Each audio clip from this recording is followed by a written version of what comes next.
नमस्कार। आज हम लोग साधना के द्वितीय चरण में कौन कौन से आवश्यक तत्व हैं, साधक तत्व हैं, उन पर चर्चा करेंगे।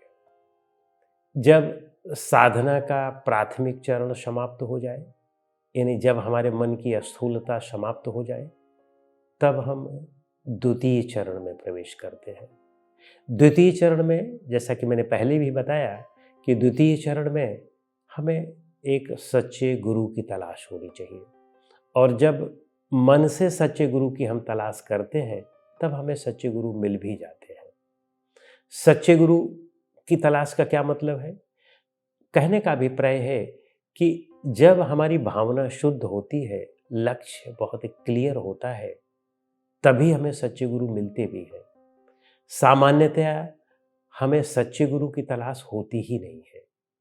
हम बेशक गुरु गुरु करते रहते हैं, लेकिन हमें सच्चे गुरु की तलाश नहीं होती है। हम अपने मन में कुछ पूर्वाग्रह बना लेते हैं कि यह साधना है, जैसे मंदिर, मस्जिद, गिरजाघर, गुरुद्वारे, या कुछ इससे भी थोड़ा सा आगे बढ़े तो बहुत धन धान्य संपन्न हो जाएं, अच्छा स्वास्थ्य मिल जाए, देखने में अच्छे लगने लगें। फलाने गुरु बहुत अच्छे लगते हैं देखने में, फलाने गुरु बहुत अच्छा बोल लेते हैं। तो हम में भी यह भाव आता है कि हम भी वैसा देखें, वैसा बोलें, वैसा करें, वैसा ही हमारे पास भी धन संपत्ति हो, ये सब सारी चीज़ें हो। तो वस्तुतः अधिकतर लोग योग के नाम पर भोग करते हैं, और हम भी जब यही करते हैं तो यह पाखंड होता है, क्योंकि हम बोल नहीं सकते हैं। यानी आप अधिकतर गुरुओं को देखेंगे तो यह नहीं बोलते हैं कि धन कमाओ, वे तो कहते हैं कि यह माया है, इसका परित्याग होना चाहिए। यानी वे बोलते इसे माया है, लेकिन खुद उस माया के लिए परेशान रहते हैं। तो यह पाखंड ही तो है ना, बोलते कुछ हैं, करते कुछ हैं। इसी तरह से बोलते लोगों को ब्रह्मचर्य का है कि ब्रह्मचर्य की शिक्षा देते हैं और खुद व्यभिचार करते हैं।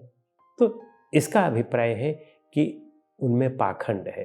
तो हम भी उस तरह से पाखंड करने का प्रयास करते हैं। यद्यपि हमें उतना मालूम नहीं होता है कि यह पाखंड है, लेकिन जब हम उस तरह से, जिस तरह से हमें देखने में अच्छा लगता है, हम भी उसी तरह से बनने का प्रयास करें, तो यह वस्तुतः पाखंड ही होता है।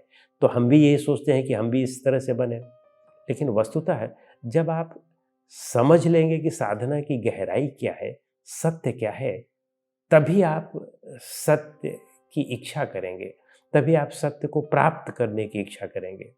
सत्य क्या है?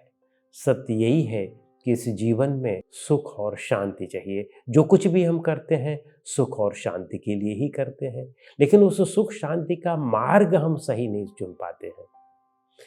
कुछ लोग आग में घी डालने को सुख शांति कहते हैं। जैसे हमारे पास धन खूब हो जाए, तब सोचते हैं कि सुख शांति हो जाएगी। कुछ लोग सोचते हैं कि बड़ी बड़ी गाड़ियां हो जाए तब सुख शांति हो जाएगी। कुछ लोग सोचते हैं कि चार्टर्ड प्लेन हो जाए तब सुख शांति हो जाएगी। कुछ लोग सोचते हैं कि अच्छी बीवी बच्चे हो जाएं तब सुख शांति हो जाएगी, अच्छी पत्नी हो जाए, सुंदर पत्नी हो जाए, बड़े घर की पत्नी हो जाए। कुछ लोग सोचते हैं अच्छा पति मिल जाए तब सुख शांति मिल जाएगी। यानी बाहरी चीज़ों को, मटेरियल चीज़ों को प्राप्त करने पर सुख शांति जब हम ढूंढने लगते हैं, तो यही आग में घी डालना है। इससे सुख शांति नहीं मिलती है, क्योंकि जिनके पास ये सारी चीज़ें हैं वे और परेशान हैं, आपसे भी ज़्यादा परेशान हैं। यह मतलब नहीं है कि हमारे पास धन संपत्ति नहीं होनी चाहिए, लेकिन यह सुख शांति के असली मार्ग नहीं है, असली साधन नहीं है। तो सुख शांति का असली साधन क्या है?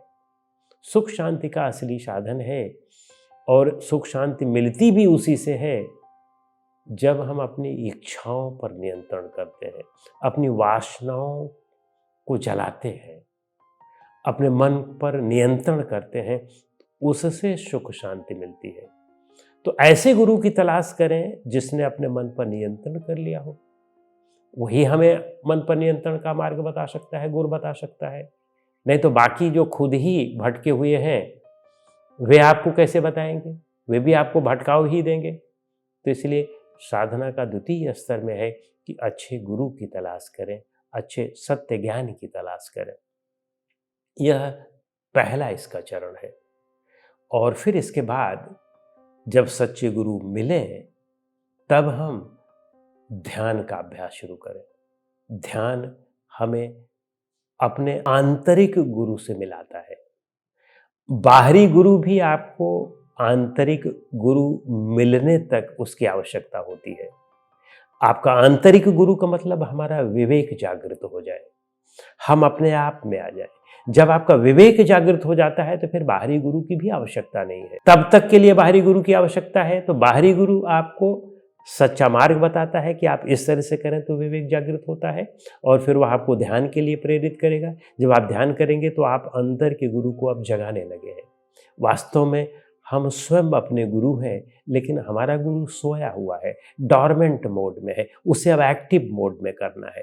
तो एक्टिव मोड में लाने के लिए फिर हमें अपने अंदर के गुरु को ध्यान के द्वारा जगाना होता है। और जब आप ध्यान का अभ्यास करना शुरू करते हैं, साथ में गुरु का सत्संग और स्वाध्याय आदि करते जाते हैं, तो आपका आंतरिक गुरु जगता जाता है। और आंतरिक गुरु जगाने के लिए ध्यान के साथ साथ, ध्यान तो आप 24 घंटे कर नहीं सकते हैं, कुछ समय के लिए ही ध्यान करेंगे। एक नियत समय होगा, उस नियत समय पर ध्यान करें। नियत समय पर ध्यान के अतिरिक्त बाकी समय में अनासक्त होकर के कर्म करें, यानी आसक्ति का परित्याग करना है। जितनी आपकी अनासक्ति दृढ़ होती जाएगी उतना ध्यान अच्छा होता जाएगा, उतना ही आप अपने आंतरिक गुरु यानी विवेक के पास पहुंचते जाएंगे, उतने ही आपका अज्ञान का पर्दा हटता जाएगा। तो आपको आंतरिक गुरु जगाने के लिए आपको दिन में उठते बैठते चलते फिरते जब आप कर्म करेंगे तो अनासक्त होकर के कर्म करना है, और खूब कर्म करना है, खूब सेवा करें, सत्कार करें, सेवा करें, खूब कर्म करें। जैसे आश्रम है, घर है, जहाँ भी है तो उसको खूब साफ सुथरा रखें, अपने कपड़े को स्वयं साफ करें, आपके घर वाले हों उनका भी साफ करें, आपके गुरु हों उनका भी साफ करें। तो इससे शरीर में स्फूर्ति बनी रहती है और शरीर का तमस जो है वह मिटता है। अपना टॉयलेट साफ करें, यानी अपना सभी काम स्वयं करें।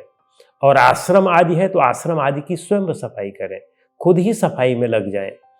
वहाँ पर यह मत सोचें कि ये छोटा काम है, वास्तवतः यह छोटा काम नहीं है, कोई भी काम छोटा नहीं होता है। तो इसलिए जितना आपका शरीर कर्म करेगा और वह अनासक्त होकर के कर्म करेगा, उतने ही आपका आंतरिक गुरु जागृत होता जाएगा। और फिर आप देखें कि इससे आपका जो साधना का द्वितीय चरण है वह कंप्लीट होगा। यदि आप इसको बहुत शिद्दत के साथ, पूरी लगन के साथ करते हैं तो साधना का द्वितीय चरण आपका कंप्लीट होगा। नमस्कार।